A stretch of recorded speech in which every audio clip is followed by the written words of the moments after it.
മധ്യകാല ഇന്ത്യ, കലയും സാഹിത്യവും, അതിൻ്റെ രണ്ടാമത്തെ പാർട്ടാണ് ഈ ഓഡിയോ. നമ്മൾ ഇൻഡോ ഇസ്ലാമിക് ശൈലിയിലുള്ള നിർമ്മാണ രീതികളെപ്പറ്റി പഠിച്ചു. അതിൻ്റെ പ്രധാനപ്പെട്ട പ്രത്യേകതകൾ പഠിച്ചു. പ്രധാനപ്പെട്ട പ്രത്യേകതകൾ എന്ന് പറയുന്നത് അതിന് നിർമ്മിതികളോട് ചേർന്ന് വിശാലമായ പൂന്തോട്ടങ്ങൾ ഉണ്ടാക്കി, കെട്ടിടങ്ങളുടെ നിർമ്മാണത്തിന് കുമ്മായം, ചുവന്ന കല്ല്, മാർബിൾ എന്നിവ ഉപയോഗിച്ചു. അതുപോലെ തന്നെ കെട്ടിടങ്ങളിൽ അലങ്കാരത്തിനു വേണ്ടി പുഷ്പങ്ങളുടെയും സസ്യങ്ങളുടെയും രൂപങ്ങൾ കൊത്തിവെച്ചു. കമാനങ്ങളും താഴികക്കുടങ്ങളും മിനാരങ്ങളും ഈ നിർമ്മിതിക്ക് ഉണ്ടായിരുന്നു. അപ്പം ഇൻഡോ ഇസ്ലാമിക് ശൈലിയിൽ ഇന്ത്യയിൽ നിർമ്മിച്ച ഏറ്റവും പ്രധാനപ്പെട്ട ഒരു നിർമ്മിതിയായിരുന്നു കുത്തബ് മീനാർ. ആ പേരിൽ നിന്ന് തന്നെ നമുക്ക് അറിയാം. ഇത് ഈ വാസ്തുവിദ്യാ ശൈലിയിൽ, അതായത് ഇൻഡോ ഇസ്ലാമിക് ശൈലിയിൽ നിർമ്മിച്ച ആദ്യത്തെ നിർമ്മിതിയും ആയിരുന്നു. നമുക്കറിയാം, കുത്തബ്ദീൻ എന്ന പേര് നമ്മൾ കേട്ടിട്ടുണ്ട്. ഇതിനു മുമ്പത്തെ പാഠഭാഗങ്ങളിൽ നമ്മൾ പഠിച്ചിട്ടുണ്ട്. കുത്തബ്ദീൻ ഐബക്കാണ് കുത്തബ് മീനാറിൻ്റെ നിർമ്മാണം ആരംഭിച്ചത്. എന്നാൽ ഇത് പൂർത്തീകരിച്ചത് പിന്നീട് വന്ന ഇൽത്തുമിഷ് ആയിരുന്നു. അപ്പോൾ ഇതിൻ്റെ പ്രധാനപ്പെട്ട പ്രത്യേകതകൾ എന്ന് പറയുന്നത് ഉയരമുള്ള ഗോപുരവും ഗോപുരത്തിൽ നിന്ന് തള്ളി നിൽക്കുന്ന ബാൽക്കണികളുമാണ്. ഉയരമുള്ള ഗോപുരത്തിൽ നിന്ന് തള്ളി നിൽക്കുന്ന ബാൽക്കണികളും. പിന്നീട് മുഗൾ കാലഘട്ടത്തിൽ ഇൻഡോ ഇസ്ലാമിക് ശൈലി കൂടുതൽ ഇന്ത്യയിൽ പ്രചാരത്തിലായി. അങ്ങനെ മുഗൾ രാജാക്കന്മാർ ഈ ശൈലിയിൽ, ഇൻഡോ ഇസ്ലാമിക് ശൈലിയിൽ നിരവധി കെട്ടിടങ്ങൾ ഇന്ത്യയിൽ പണിതു. ഇന്നും ഇത്തരം കെട്ടിടങ്ങളെല്ലാം ഡൽഹിയിൽ നമുക്ക് കാണാം. ഡൽഹിയിലും അതിൻ്റെ പരിസര പ്രദേശങ്ങളിലും. അപ്പം ഡൽഹിയിൽ സ്ഥിതി ചെയ്യുന്ന ഹുമയൂണിൻ്റെ ശവകുടീരം ഈ ശൈലിയിൽ നിർമ്മിച്ചതാണ്. മനോഹരമായ ഒരു പൂന്തോട്ടത്തിൻ്റെ മധ്യഭാഗത്താണ് ഈ ശവകുടീരം സ്ഥിതി ചെയ്യുന്നത്. ചുവന്ന മണൽക്കല്ലും വെണ്ണക്കല്ലും കൊണ്ടാണിത് നിർമ്മിച്ചിരിക്കുന്നത്. താജ്മഹലിൻ്റെ നിർമ്മാണത്തിന് മാതൃകയാക്കിയതും ഈ സ്മാരകത്തെയാണ്. അപ്പം ഇൻഡോ ഇസ്ലാമിക് ശൈലിയുടെ 4 പ്രത്യേകതകൾ നമ്മൾ ഇതിനു മുമ്പ് കേട്ടു. അത് തന്നെ ഇതിനകത്ത് വരുന്നു. അതായത് മനോഹരമായ പൂന്തോട്ടം ഉണ്ട്, അതുപോലെ ചുവന്ന മണൽക്കല്ലും വെണ്ണക്കല്ലും നിർമ്മിച്ചിരിക്കുന്നു. അതുപോലെ ഇതിന് താഴികക്കുടങ്ങളും മിനാരങ്ങളുമുണ്ട്. ഇതിൻ്റെ ഭിത്തിയിൽ സസ്യങ്ങളുടെയും പൂക്കളുടെയും ഒക്കെ ചിത്രപ്പണികളുണ്ട്.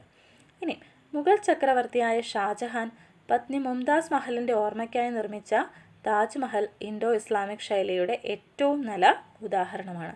ഇത് വെണ്ണ കളറുള്ള വെള്ള മാർബിളിൽ, വെണ്ണക്കല്ലിൽ നിന്നാണ് ഇതിനെ പറയാറെന്നാലും ഇത് വെള്ള മാർബിളിൽ നിർമ്മിച്ചിരിക്കുന്നതാണ്.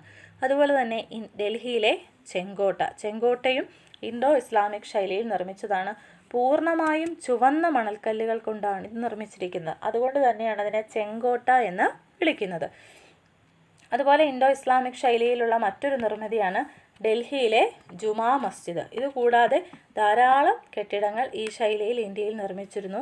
അവയിൽ പ്രധാനപ്പെട്ടതാണ് ഗോൽ കുംബാസ്, ബീജാപ്പൂരിലാണിതുള്ളത്. ചാർമിനാർ, ഹൈദരാബാദ്. ഇവയൊക്കെ ഇൻഡോ ഇസ്ലാമിക് ശൈലിയിൽ ഇന്ത്യയിൽ നിർമ്മിച്ച പ്രധാനപ്പെട്ട കെട്ടിടങ്ങളാണ്. അപ്പോൾ പുസ്തകത്തിൽ അതിന് താഴെയായിട്ട് ഒരു പട്ടിക തന്നിട്ടുണ്ട്. ആ പട്ടികയിൽ ഓരോ നിർമ്മിതികളുടെയും പടം തന്നിട്ടുണ്ട്. അതിന് ഇപ്പുറത്ത് വശത്തായിട്ടുള്ള കോളത്തിൽ നമ്മൾ ഏതൊക്കെ നിർമ്മിതികളാണ് അതെന്ന് തിരിച്ചറിയണം. അതുപോലെ അതിൻ്റെ പ്രത്യേകതകളും എഴുതണം. അതിൽ ആദ്യത്തെ കോളത്തിൽ തന്നിട്ടുള്ള കുത്തബ് മീനാറാണ്. പിന്നീട് താജ്മഹൽ, ചെങ്കോട്ട, അതുപോലെ ജുമാ മസ്ജിദ്, ഡൽഹി.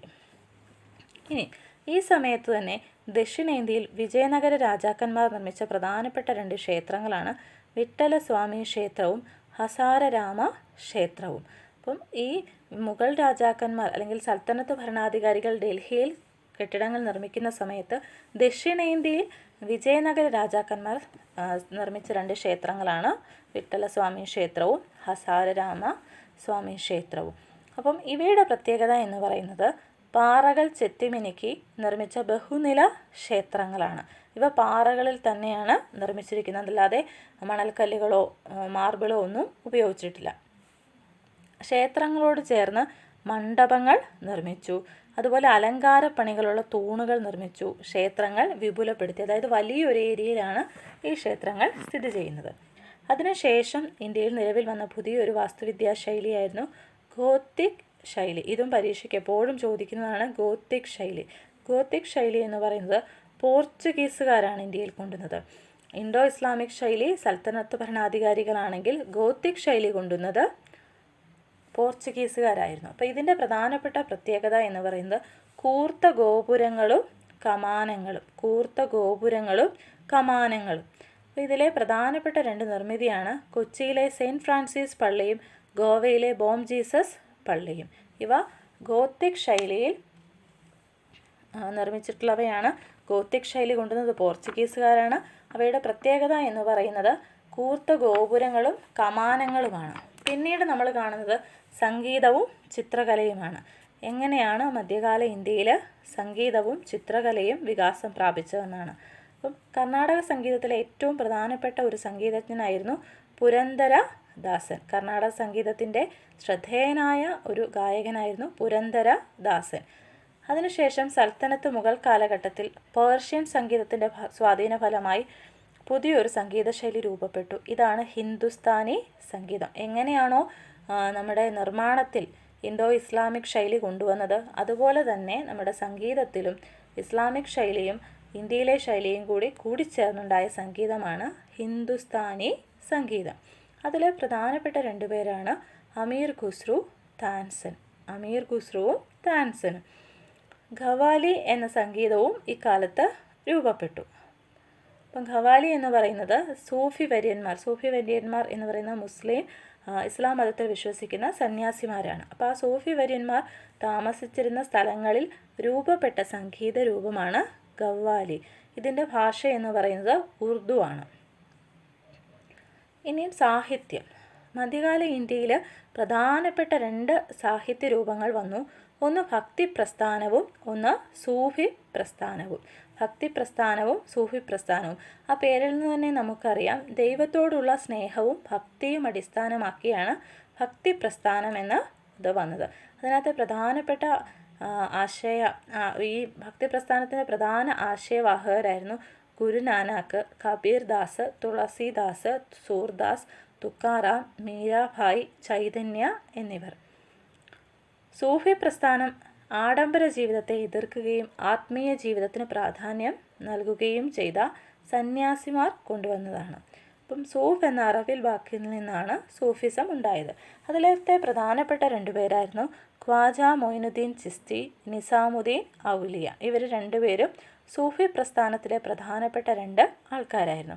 ഇപ്പം ഈ ഭക്തി പ്രസ്ഥാനവും സൂഫി പ്രസ്ഥാനവും ഒക്കെ സാധാരണക്കാരൻ്റെ ഭാഷയിലാണ്, അല്ലെങ്കിൽ ഭക്തി പ്രസ്ഥാനം കൂടുതലും സാധാരണക്കാരൻ്റെ ഭാഷയിലായിരുന്നു രചിച്ചിരുന്നത്. അതുകൊണ്ട് തന്നെ ഇത് പ്രാദേശിക ഭാഷകളുടെ വളർച്ചയ്ക്ക് കാരണമായി. പ്രാദേശിക ഭാഷകൾ എന്ന് പറയുന്ന ഇന്ത്യയിലെ ഭാഷകൾ, മലയാളം, തെലുങ്ക്, കന്നഡ, ഇതൊക്കെ ഈ ഭാഷകളിലെ സാഹിത്യത്തിൻ്റെ വളർച്ചയ്ക്ക് ഇത് കാരണമായി. ഭക്തി പ്രസ്ഥാനം.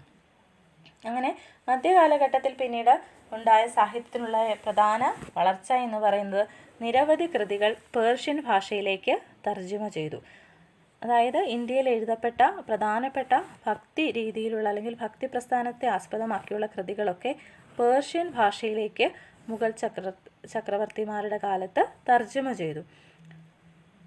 അങ്ങനെ അഥർവവേദവും ഉപനിഷത്തുകളും ഒക്കെ പേർഷ്യൻ ഭാഷയിലേക്ക് തർജ്ജമ ചെയ്തത് ഷാജഹാൻ ചക്രവർത്തിയുടെ മകനായ ധാരാ ഷുക്കോ ആണ്. അങ്ങനെ ഇന്ത്യയുടെ സംസ്കാരവും വിജ്ഞാനവും അന്യദേശങ്ങളിലേക്ക് വ്യാപിപ്പിക്കുന്നതിന് ഇത്തരം പരിഭാഷകൾ വലിയ പങ്ക്